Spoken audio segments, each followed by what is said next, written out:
प्राप्त हो. आचाराची यादी आपली 152 वचनं झालेली आहेत. शेवटचं वचन होतं सुखश्रेय शृंगार ये तिन्ही नाही ते काही का गोष्टी ते अरण्य रुदन की. म्हणजे जी आपण धर्मवार्ता करतो किंवा चर्चा म्हणून जी करत असतो, ज्यामध्ये ज्ञानाची देवाणघेवाण होते, त्यामध्ये सुख, श्रेय आणि शृंगार या तिन्ही गोष्टी असणं आवश्यक आहे. म्हणजे चर्चेचं समाधान असावं, त्यानंतर त्यातनं काही ती गोमटं प्राप्त व्हावं, तसं स्वरूप आपलं तयार झालं पाहिजे. आणि शृंगार म्हणजे नवीन विधी त्याच्यातनं आपल्याला प्राप्त झाले पाहिजेत. असं जर का आपल्या चर्चेमधनं काही प्राप्त होत असेल तर मग ती चर्चा आहे किंवा ती एक धर्मवार्ता आहे, जे ईश्वराने विहित केलेली आहे. या व्यतिरिक्त जर का या तिन्ही व्यतिरिक्त एकही गोष्ट जर का नाही भेटली किंवा तीनही त्याच्यामध्ये नसतील तर काय होणार, ते अरण्य रुदन की. म्हणजे जसं तुम्ही 4 चौघं बघतायत आपल्याला, अशा ठिकाणी जर का आपण रडलो, अशा ठिकाणी जर का आपण काही मागणी केली तर काय होतं, त्याचा उपयोग होऊ शकतो, लोकांचं लक्ष जाईल आपल्याकडे. परंतु या व्यतिरिक्त जर का आपण एखाद्या निर्जन स्थळी गेलो, जंगलामध्ये गेलो आणि तिथे जर का आपण काही बोललो म्हणा किंवा तिथे काही आपण रडलो म्हणा, तर त्याचा काही फायदा होईल का? कोणाचं लक्ष आपल्याकडे जाणारच नाही, कोणी आपल्याला पाहणारच नाही. म्हणजे ते व्यर्थ रडण्यासारखं आहे. तसंच धर्मवार्तेमध्ये सुद्धा या तिन्ही गोष्टींपैकी एक म्हणा किंवा या तिन्ही गोष्टींपैकी 2 म्हणा किंवा तिन्ही गोष्टींपैकी 3 म्हणा आपल्याला प्राप्त होणं गरजेचं आहे. त्याला म्हणतात धर्मवार्ता. नाही तर फक्त कुणीतरी आलेला आहे आणि त्यांच्यासमोर काहीतरी प्रश्न करायचा आणि त्यांची परीक्षा घ्यायची, ही सुद्धा धर्मवार्ता नव्हे. धर्मवार्ता करत असताना तुम्ही जेव्हा शंका करता, एखाद्यासमोर एखादा प्रश्न मांडता, त्यावेळेस तुम्हाला तो प्रश्न करत असताना आपल्याला याच्यातनं काहीतरी नवीन ऐकायला मिळेल, नवीन काहीतरी अर्थ उमट होईल, काहीतरी नवीन आचरण आपल्याला मिळेल, काहीतरी नवीन विधी आपल्याला मिळेल, किंवा आपण जो विधी करतो त्यातल्या चुका त्याच्यातनं ज्या काय असतील एखाद्या वेळेस तर त्यातनं निघून जातील, त्या चुका लक्षात येतील, त्या चुका काढून टाकण्याचा एक योग येऊन नवीन काही त्याच्यामध्ये आपल्याला स्वीकारता येईल, अशी एक भावना आपल्या मनामध्ये कुठल्याही आपल्या ब्रह्मविद्या ज्ञानाची चर्चा करत असताना आपल्यामध्ये तो भाव असणं गरजेचं आहे. समोरच्याची परीक्षा घेणं हा भाव कधीही नसावा. तो जर का भाव असेल तर आपल्या मनामध्ये बघा कसं असतं की आपण जर का समोरच्याची परीक्षा घ्यायचा म्हणून जर का प्रश्न केला तर सगळ्यात पहिले असं असतं मनामध्ये भावना की आपण केलेल्या प्रश्नाचं उत्तर ह्याला आलंच नाही पाहिजे. जेव्हा आपण परीक्षा घेतो ना तेव्हा मनामध्ये सरळ सरळ हेच असतं. आणि जर का त्याला उत्तर नाही आलं की मग आपल्याला छान वाटतं, आलं नाही याला उत्तर. किंवा जर का त्यांनी उत्तर दिलंच तर आपल्याला एकदम थोडंसं हे होतं आणि आपण लगेच त्याच्या पुढे अजून दुसरे 2-3 प्रश्न टाकतो. चर्चेमध्ये पण असंच होत असतं.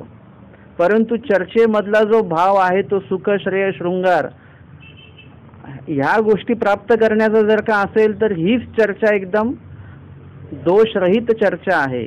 आणि जर का त्या चर्चेमधनं जर का समोरच्याला काहीतरी हे करायचं आहे, आपल्याला कमीपणा ठरवायचा आहे त्याचा, असं जर का असेल तर ती चर्चा म्हणजे ती धर्मवार्ता नव्हे, ते अरण्यरुदन आहे. म्हणजे व्यर्थ केलेलं रडगाणं आहे, ते काय व्यर्थ केलेली ती बडबड आहे अक्षरशः.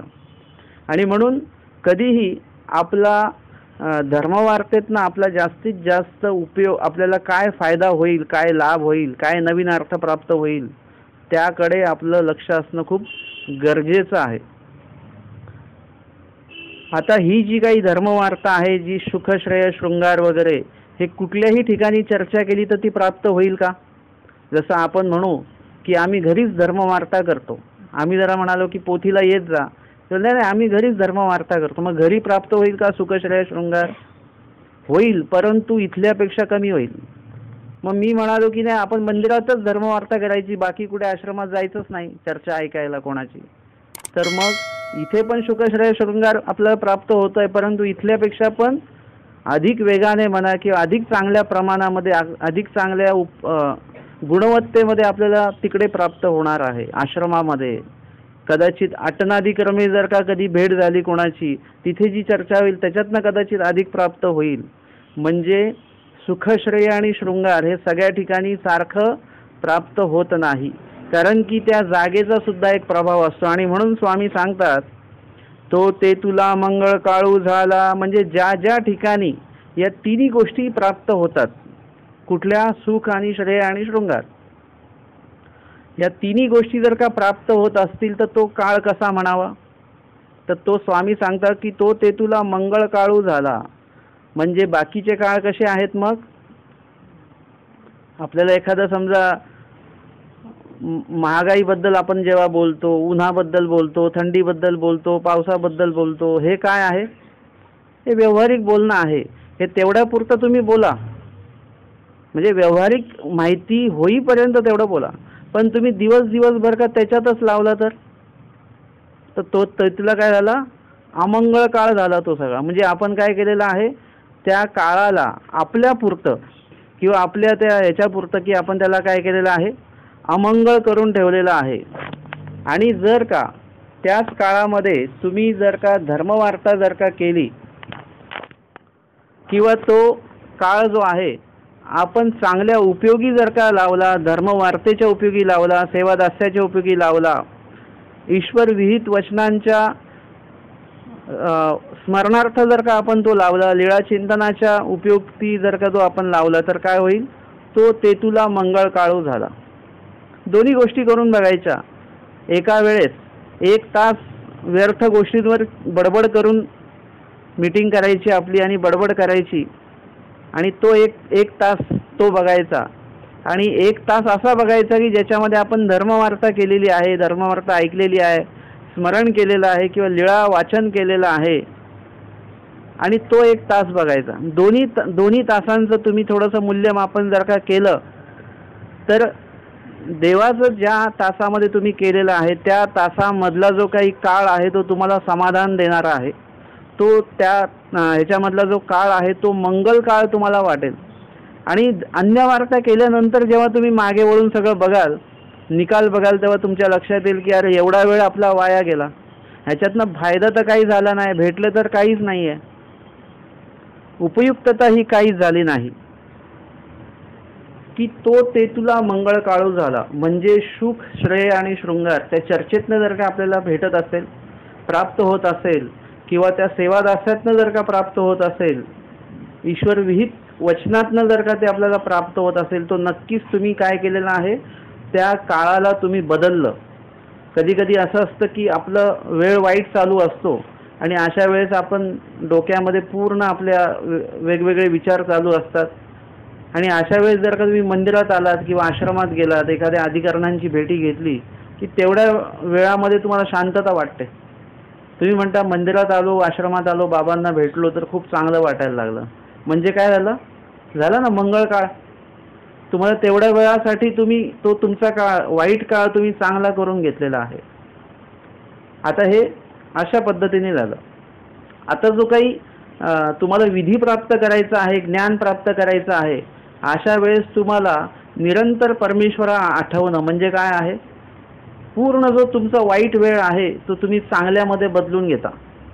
आमचे स्वामी डोमेग्रामला असताना, उल्लेख डोमेग्रामचा आहे, एरवी सगळ्याच ठिकाणी स्वामींचा हात हीच लीळा असणार आहे की स्वामी जेव्हा महाद्वाराच्या तिथे येतात, बाहेर येतात आणि मग दिशा अवलोकन करतात, मग तिथे काय दिलेलं आहे, अमंगळा अस्थिती या मंगळा होती. म्हणजे बघा, चर्चा केल्याने आपला तो काळ मंगळ होत नाही, चर्चा केल्याने आपला तो काळ लाभदायक ठरत नाही. तर ती चर्चा तुम्ही कशी करताय त्यावर सगळं अवलंबून आहे. ती चर्चा जर का तुम्ही चांगल्या शुद्ध हेतूने, शुद्ध भावनेने किंवा सुख श्रेय शृंगार प्राप्त होईल अशा हेतूने जर का तुम्ही ती चर्चा करत असाल, तर अशा वेळेस परमेश्वराची कृपादृष्टी आपल्यावर पडते.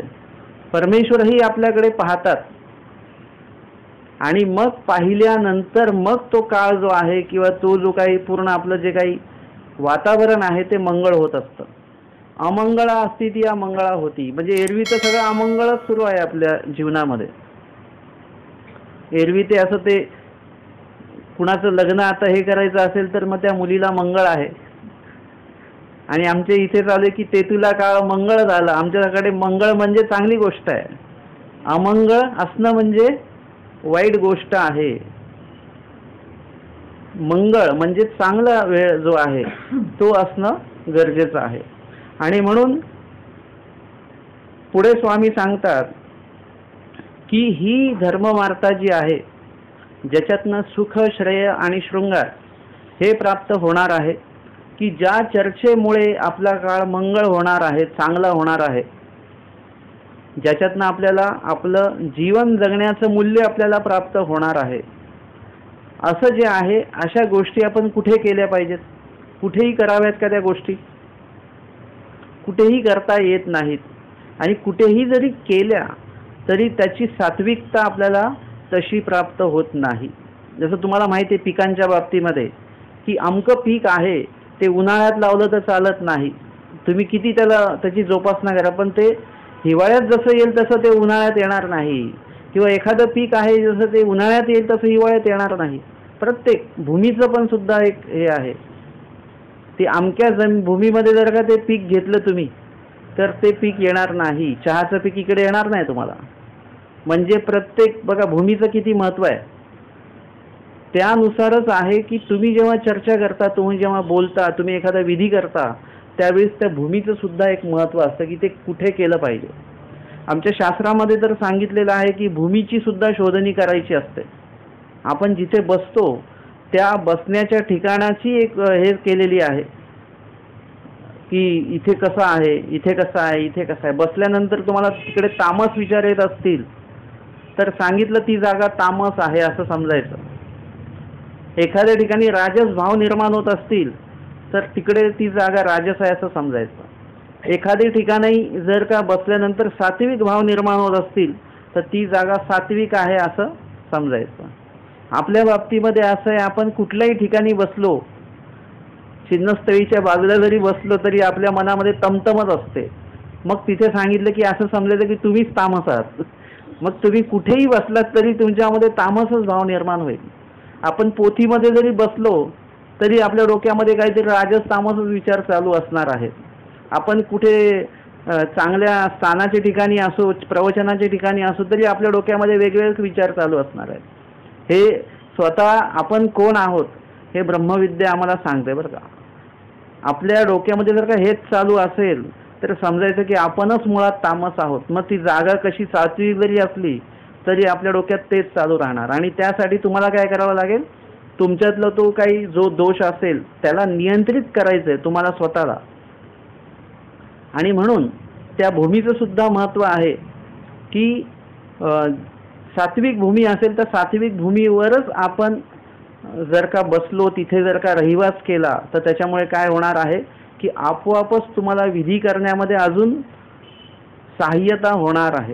तामस ठिकाणी जर का बसलेलो आहोत आणि तिकडे जर का आपण स्मरण करायचा प्रयत्न केला तर तिकडे स्मरण होणं थोडंसं कठीण आहे. तुम्ही जर का आश्रमात गेलात कुठल्या, तिकडे गाठी घेऊन बसले की लगेच तिकडे स्मरणाची लिंक लागून जाते. तीच जर का तुम्ही इकडे शहरामध्ये वगैरे जर का तुम्ही स्मरण करायचं म्हटलं तर तसं वातावरण तयारच होत नाही डोक्यामध्ये, मनामध्ये. का नाही होत? कारण की ती भूमीचीच तशी ती दोषरूपता आहे. आणि म्हणून स्वामी सांगतात की बाई तैसा स्थानी तैसिया तैसिया गोष्टी तिया न कीजेती की. तैसिया स्थानी म्हणजे जे राजस्तामस ठिकाण आहे, दोषयुक्त ठिकाण आहे, ज्या ठिकाणी अशा पद्धतीचे लोक आहेत की ज्यांनी ते ऐकू नये किंवा जे ते ऐकण्यासाठी अधिकारी नाही आहेत किंवा ते प्रतिकूल आहेत समोरचे, अशा ठिकाणी जर का तुम्ही ते शास्त्र सांगत बसले तर, जसं आपण उपदेशी आहोत तर आपल्याला एक सवय असते आपल्या अन्य लोकांना सांगायची, आमचं हे असं आहे, आमचं ते तसं आहे. त्यांना ते ऐकायचंही नसतं, त्यांना ते पाळायचंही नसतं, त्यांना ते मान्यही नसतं, पण आपण उगाचच सांगत राहतो. तर त्याच्यामुळे सुद्धा काय ते अरण्यरुदनसारखंच आहे. कुणीतरी सांगितलं आम्ही एका आमच्या अमक्या मित्रासोबत चर्चा केली, हा मग शेवटी काय झालं, काहीच नाही. ते त्यांच्या ह्याच्यावर ठाम, आम्ही आमच्या ह्याच्यावर ठाम. मग कधी कधी तसे लोक जर का भेटले तर त्यांच्या होला हो करून त्यांच्याकडनं आपण काहीतरी त्यांचं माहिती करून घेऊ शकतो. ठीक आहे, आता तो तर आपलं हे नाही करणार आहे, म्हणजे अशा ठिकाणी जिथे प्रतिकूल लोक आहेत किंवा प्रतिकूल जागा आहे, अशा ठिकाणी तुम्ही तुमचं शास्त्र सांगत बसायचं नाही कुणालाही. समोरच्याला ऐकण्याची इच्छा सुद्धा असणं गरजेचं आहे. समोरच्याची जी काही आवड आहे त्या आवडीला सुद्धा तुम्ही लक्षात घेतलं पाहिजे. बहुतेक वेळा आम्ही असं सुद्धा बघतो की उपदेशी लोकांना आवड कमी असते ऐकण्याची आणि अन्य लोकांना आवड असते, असं सुद्धा आम्हाला बघायला मिळतं. अधिक ते जे काही गूढशास्त्र आहे ते आपण त्या ठिकाणी जर का बोललो तर काय होणार आहे की कुठेतरी स्वामींच्या जे काही अमूल्य अशी जी काही वचनं आहेत त्या वचनाचं रहस्य आपण त्या ठिकाणी उक्त केल्यामुळे त्या व्यक्तीला त्याची आवड नसल्यामुळे तर त्याच्यामुळे काय होणार, तो त्याच्यातनं दोषच घेणार आणि तो ते दोष घेणार आणि त्याच्यामुळे कदाचित आपल्याला आपल्यावरची जी काही स्वामींची जो काही मनोधर्म आहे तो सुद्धा कमी होऊ शकतो. असं या वचनातनं आपण या ठिकाणी बघितलेलं 153 आणि 54 क्रमांकाचं वचन या ठिकाणी आपण बघितलेलं आहे. दंडवत हो.